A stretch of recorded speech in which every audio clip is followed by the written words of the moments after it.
Dia lebih clicky macam tu.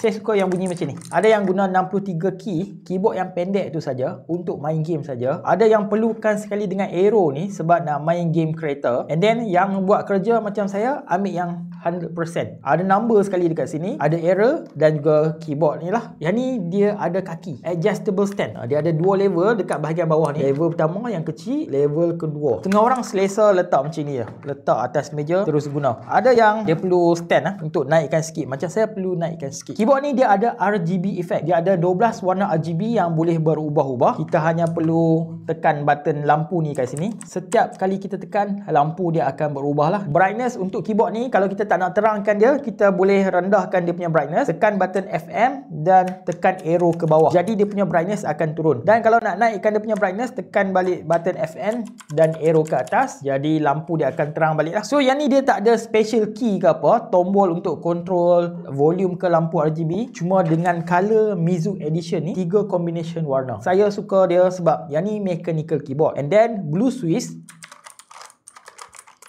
bunyi dia macam tu. Dan dia punya Swiss dan juga keycap ni kita boleh custom. So kalau kita nak tukar keycap yang lain, kita nak custom kan, kita boleh cabut keluar dia punya keycap menggunakan dia punya puller. Puller akan dapat sekali. Dia ada bagi dekat kita 2 extra Swiss ya. Yang ni adalah blue Swiss.